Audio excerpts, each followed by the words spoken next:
അയ്യപ്പ ചേട്ടാ, LDF അല്ലാതെ മറ്റാര് നമ്മുടെ തലസ്ഥാനം മുതൽ അങ്ങ് കാസർഗോഡ് വരെ റോഡ് സൈഡുകളെല്ലാം സ്ഥാപിച്ചിട്ടുള്ള ഒരു ഫ്ലെക്സ് ബോർഡാണിത്. നമ്മുടെ ശ്രീ മുഖ്യമന്ത്രി പിണറായി വിജയന്റെ മുഖമുള്ള അല്ലെങ്കിൽ അദ്ദേഹത്തിന്റെ ഫോട്ടോ പതിപ്പിച്ചിട്ടുള്ള ഒരു അഡ്വർടൈസ്മെന്റ് ആണ്, സർക്കാരിന്റെ അഡ്വർടൈസ്മെന്റ് ആണ്.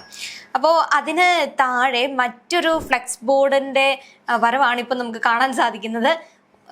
സ്വർണം കട്ടത് ആരപ്പ, ഉത്തരം വേണോ? മുകളിലേക്ക് നോക്കൂ, കാരണം അവിടെ ഒരു സ്റ്റാൻഡ് നിന്നിട്ട് നോക്കാനുള്ള ഒരു സംവിധാനം, ഒരു സ്റ്റിക്കർ തറയിൽ ഒട്ടിച്ചിട്ടുണ്ട്. അതെ, ഒരു ആ ഫ്ലെക്സ് ബോർഡുകളുടെ താഴെ നിന്ന് സ്വർണം കട്ടത് ആരാണെന്ന് കാണണമെങ്കിൽ അവിടെ നിന്നിട്ട് മുകളിലേക്ക് നോക്കിയാൽ മതി. അപ്പോൾ ശ്രീ പിണറായി വിജയന്റെ ഫ്ലെക്സ് ആണ് അവിടെ ഇരിക്കുന്നത്. ഈ സ്വർണ്ണക്കൊള്ള വീണ്ടും ഇവരൊരു ട്രെൻഡാക്കി മാറ്റുകയാണോ മത്സരത്തിന് വേണ്ടിയിട്ട്? അല്ല, സ്വർണ്ണക്കൊള്ള ശരിക്കും ഒരു ആയുധമാക്കി മാറ്റേണ്ടത് തന്നെയാണ്. കാര്യം നമ്മൾ തദ്ദേശ ഇലക്ഷനിൽ നമ്മൾ കണ്ടതാണ് സ്വർണ്ണക്കൊള്ളയിൽ എങ്ങനെയാണ് ആ സ്വർണ്ണക്കൊള്ള എങ്ങനെയാണ് തിരിച്ച് പ്രതിഫലിച്ചത്, ഇവർക്ക് വോട്ട് കിട്ടാതെ പോയത്, അല്ലെങ്കിൽ UDF വോട്ടായി മാറിയത്. അപ്പോൾ അത്രയും വലിയൊരു ആയുധം ഉണ്ടായിട്ട് എന്തുകൊണ്ട് അത് അവർ ഉപയോഗിക്കുന്നില്ല എന്നുള്ളത് രാഷ്ട്രീയ കേരളം ചർച്ച ചെയ്യുകയായിരുന്നു.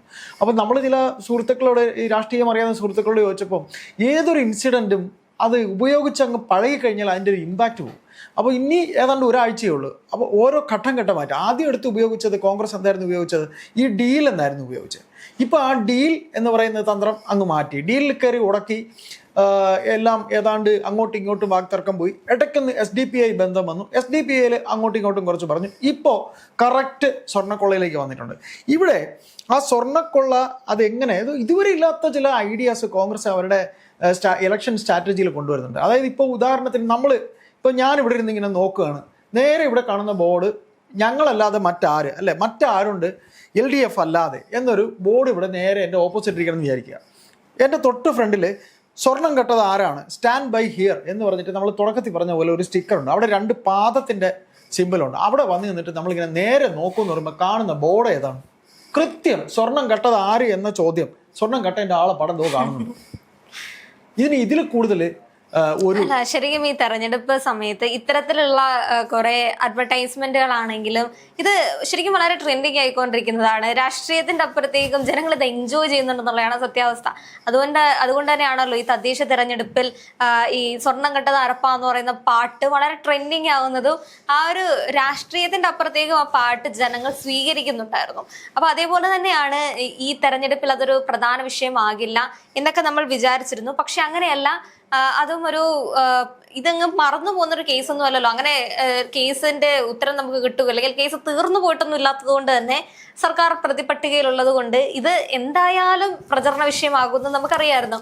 മറ്റൊരു ഫ്ലെക്സ് ഇതേപോലെ ഉണ്ടായിരുന്നല്ലോ, നമ്മുടെ മാത്യു കുഴൽനാടൻ മത്സരിക്കുന്ന മണ്ഡലത്തിൽ ഇതേ ഫ്ലെക്സിന്റെ അപ്പുറത്ത് LDF അല്ലാതെ മറ്റാരുണ്ടെന്നുള്ളതിന് മാത്യു കുഴൽനാടന്റെ അവിടെ മാത്യു ഉണ്ട് ഇവിടെ എന്നുള്ളൊരു ഫ്ലെക്സ് മൂവാറ്റുപുഴ മണ്ഡലത്തിൽ അങ്ങനെ ഒരു ഫ്ലെക്സ് വെച്ചിട്ടുണ്ടായിരുന്നു.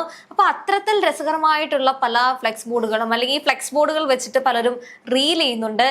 ശരിക്കും സഖാവ് പിണറായി വിജയന്റെ ഫ്ലെക്സ് ബോർഡുകളിൽ നിന്നും ഇപ്പോൾ ട്രെൻഡിങ് ആയിക്കൊണ്ടിരിക്കുന്നത് ശ്രീനിവാസൻ ചേട്ടന്റെ പഴയ സിനിമയില്ലേ, അപ്പൊ അദ്ദേഹത്തിന്റെ ആ സിനിമകളുടെ ഡയലോഗ്, സന്ദേശത്തിലെയും മറ്റു ഒരുപാട് സിനിമകളുടെ ഡയലോഗുകളൊക്കെ വെച്ചിട്ടാണ് ഇപ്പോൾ പലരും റീൽസ് ചെയ്യുന്നുണ്ട്. ഞാൻ അത്തരം കുറെ ട്രെൻഡിങ് റീൽസ് ഒക്കെ കാണുന്നുണ്ട്. അപ്പോൾ അത്തരത്തിൽ ഈ ബോർഡുകൾ സംബന്ധിച്ചാണെങ്കിൽ ഇത് ശരിക്കും ഒരു പ്രൊമോഷൻ ആയിട്ടല്ലേ ഈ ബോർഡുകൾ വെച്ചത്? സർക്കാരിന്റെ ഈ പ്രകടന പത്രികയൊക്കെ ഇറങ്ങുന്നതിന് മുൻപ് തന്നെ സർക്കാർ എന്താണ് ചെയ്തിട്ടുള്ളത്, അല്ലെങ്കിൽ എന്തുകൊണ്ട് സർക്കാർ വേണം, അങ്ങനെ ഒരു അഡ്വർടൈസ്മെന്റ് ആയിട്ടാണ് ഈ ബോർഡുകൾ സ്ഥാപിച്ചിട്ടുള്ളത്. അത് കൃത്യമായിട്ട് ഇപ്പൊ നമ്മൾക്ക് വരുന്ന സമയത്ത് ഏത് സ്ഥലങ്ങളാണോ അതിന്റെ ഒരു സെന്റർ പോയിന്റിലാണ് അത് വെച്ചിട്ടുള്ളത്. എല്ലാവരും കാണണം എന്ന രീതിയിൽ അത്യാവശ്യം നല്ല പൈസ മുടക്കിയിട്ട് വെച്ചിരിക്കുന്ന ബോർഡുകൾ തന്നെയാണ്. പക്ഷെ അതിങ്ങനെ ആ ബോർഡുകളുടെ പ്രസക്തി ഇല്ലാതാക്കുന്ന രീതിയിൽ ഇത്തരത്തിലുള്ള ആക്ഷേപങ്ങളൊക്കെ ഇത് പ്രസക്തി ഇല്ലാതാക്കുന്നതൊന്നുമല്ല. കാര്യം അവരുണ്ടാക്കി ഇത്രയും കാശ് കൊടുത്ത് പിണറായിയുടെ മുഖം വെച്ച് പരസ്യ ഏജൻസിക്ക് കാശ് മുടക്കി പരസ്യ ഏജൻസിയെ കൊണ്ട് ചെയ്യിപ്പിച്ച് അത്രയും പ്രാധാന്യത്തോടെ ഒരു ബോർഡ് LDF പിന്നെ എന്താ പറയാ, പിന്നെ LDF അല്ലാതെ മറ്റാരുണ്ട് ഇവിടെ, അല്ലെ, മറ്റാരുണ്ട് LDF അല്ലാതെ എന്ന് പറഞ്ഞിട്ട് പിണറായി വിജയന്റെ ചിത്രവും കൂടെ വെച്ച് ചെയ്തിരിക്കുന്ന പറഞ്ഞാൽ നല്ലോണം കാശ് മുടക്കി. ഹോർഡിങ്സ് എന്ന് പറഞ്ഞാൽ ഒരു ഹോർഡിങ്സിന് ഒരു മാസം എത്ര രൂപ എന്നറിയോ വാടക? ഹോർഡിങ്സ് കച്ചവടക്കാർക്കൊക്കെ. അതുപോലെ KSRTCയിൽ ബസ്സിന്റെ പിറകിലെല്ലാം ഇദ്ദേഹത്തിന്റെ തല മാത്രം വെച്ച് കൊടുത്ത് അതിനൊക്കെ എന്തോരം കാശാവുന്നുണ്ടെന്നറിയോ? ഇനി അടുത്തൊരു സർക്കാർ വന്നു കഴിഞ്ഞാൽ ഇതിന്റെ എല്ലാ ബാധ്യത കൂടെ ചിലപ്പോൾ ആ സർക്കാരിനൂടെ പോകും. കാര്യം മുഖ്യമന്ത്രി ആയതുകൊണ്ട് PRD വഴി ആയിരിക്കും ഈ ഹോർഡിങ്സിന്റെ ഒക്കെ ചെയ്തിരിക്കുന്നത്. ഇവിടെ നമുക്ക് പറയാനുള്ളതെന്നറിയോ, അതായത് PR വർക്ക് കൊണ്ട് നേട്ടം ഉണ്ടാക്കാനായിട്ട് ഏറ്റവും പഠിച്ചൊരു വ്യക്തിയാണ് പിണറായി വിജയൻ. എന്ന് വെച്ചാൽ എൻ്റെ ഓർമ്മ ശരിയാണെങ്കിൽ അദ്ദേഹം ഈ പാർട്ടി സെക്രട്ടറി ആവുന്ന മുമ്പ് വിദ്യുച്ഛക്തി മന്ത്രിയായിരുന്നു. നമ്മളിവിടുത്തെ ഇലക്ട്രിസിറ്റി മിനിസ്റ്റർ ആയിരുന്നു.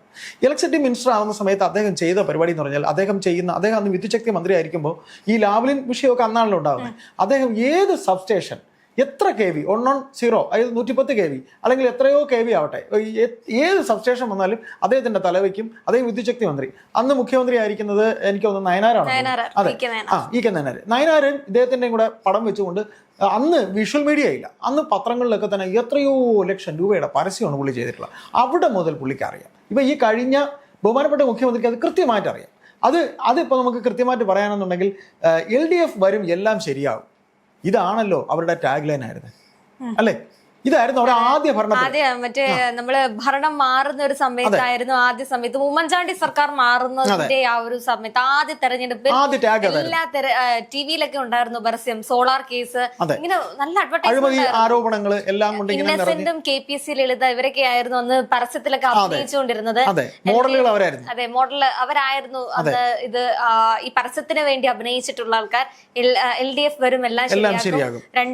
സെക്കൻഡ് ടൈം വന്നപ്പോ അതങ്ങ് മാറ്റി. കാരണം ശരിയായിട്ടില്ലാത്തതിന്റെ അത് ട്രോളായി മാറിയപ്പോൾ അത് മാറ്റി. ഇപ്പോൾ LDF അല്ലാതെ മറ്റാരുണ്ട്? അപ്പൊ ഇത്തരത്തിൽ PR വർക്കിന് എല്ലാ കാര്യങ്ങളും കൃത്യമായി അറിയാവുന്നുള്ള മുഖ്യമന്ത്രി പിണറായി വിജയൻ അവര് കോടികൾ മുടക്കി ഇപ്പോൾ ചെയ്ത മറ്റാരുണ്ട് LDF അല്ലാതെ എന്നുള്ളതിന്റെ ആ പരസ്യവാചകം അല്ലെങ്കിൽ ആ ബോർഡ് അവർ തയ്യാറാക്കിയ PR വർക്ക് നേരെ UDFന് ശരിക്കും ഉപകാരമാകുന്ന രീതിയിൽ. ശരിയാണ്. ചില ഇതിന്റെ അപ്പുറം ഇതിന്റെ ഒന്നും എഴുതി കൂടുതൽ വലിയ ഫ്ലെക്സുകളൊന്നും വെക്കണ്ട, താഴെ ഒരു സ്റ്റിക്കർ കഴിഞ്ഞിട്ട് ആ ഒരു ടാഗ് ലൈൻ്റെ ഉത്തരമായിട്ട് ശ്രീ പിണറായി വിജയന്റെ കോടികൾ മുടക്കിയിട്ടുള്ള അതാണ് ഈ തലസ്ഥാനത്ത് ഇപ്പൊ ട്രെൻഡിങ് ആയിക്കൊണ്ടിരിക്കുന്നത്. തലസ്ഥാനത്ത് മാത്രമല്ല, ഈ ഫുട്പാത്ത് കൃത്യമായിട്ട്, അതായത് എനിക്ക് തോന്നുന്നു തലസ്ഥാനത്ത് AG's ഓഫീസിന്റെ അവിടെ നിന്ന് കൃത്യമായിട്ട് നേരെ നോക്കുമ്പോൾ സെക്രട്ടേറിയറ്റിന്റെ വലതുവശത്ത് ഒത്തിരി ഹോർഡിങ്സ് ഒക്കെ വരാനുള്ള പിന്നെ BSNL ഓഫീസ് അങ്ങനെ ഇങ്ങനെ കുറെ പ്ലേസുകളുണ്ട്. കൃത്യം നേരെ നമുക്ക് കാണാൻ പറ്റും. അപ്പം AG's ഓഫീസിന്റെ അവിടെ നേരെ നോക്കുമ്പോൾ ഇവിടെ നിന്ന് നോക്കിയാൽ കാണാം ഇത് ആരാണ് സ്വർണം കെട്ടത്. അപ്പൊ ആ രീതിയിൽ കൃത്യം. പക്ഷെ അത് ഇലക്ഷൻ കമ്മീഷന് പരാതി പോകുന്നൊക്കെ പറയുന്നത്. ഏതായാലും സ്വർണം കട്ടതിന്റെ പ്രാധാന്യം, അതായത് ശബരിമല സ്വർണം കളവ് പോയതിനെ സംബന്ധിച്ച് ഏറ്റവും കൂടുതൽ മുൾമുനയിൽ തദ്ദേശ ഇലക്ഷനിൽ നിർത്തിയ സർക്കാരിന് ഈ ഒരു സമയത്ത്, അതായത് ഈ UDFന് ഇപ്പോൾ ഉണ്ടായിരിക്കുന്ന ആ ഒരു എഡ്ജുണ്ട്. ഇന്ന് പ്രിയങ്ക വന്നിട്ടുണ്ട്, രാഹുൽ വന്നിട്ട് പോയി. ഏറ്റവും വലിയ ആരോപണം ഇത് തന്നെയാണ്. ഏറ്റവും വലിയ ആരോപണം, അഴിമതി ആരോപണം ഇതാണ്. ബാക്കി കെടുകാര്യസ്ഥതയും കാര്യങ്ങളും പോലീസിനെ കൊണ്ട്, ആരോഗ്യ വകുപ്പിനെ കൊണ്ട്, ഏതൊക്കെ വകുപ്പുകളെ കൊണ്ട് ഉണ്ടായിട്ടുണ്ടോ അതെല്ലാം ഇനി അങ്ങോട്ട് ഘട്ടം ഘട്ടമായി ഇതുവരെ കണ്ട കോൺഗ്രസിന്റെ PR വർക്കല്ല ഇനി അങ്ങോട്ട് കാണാൻ പോകുന്നത്. ഇനി അങ്ങോട്ട് ഇത്തരത്തിലെ പല ഐഡിയാസും വരും. ബുദ്ധി എവർക്കാണ് ഉള്ളതെന്ന് ഇവർ ധരിച്ചിരുന്നു എന്നുണ്ടെങ്കിൽ അത് ഒന്നും മാറ്റിപ്പിടിക്കാനുള്ള സമയമായി സർ എന്ന് പിണറായിയോട് പറയാതെ പറയുകയാണ് UDF.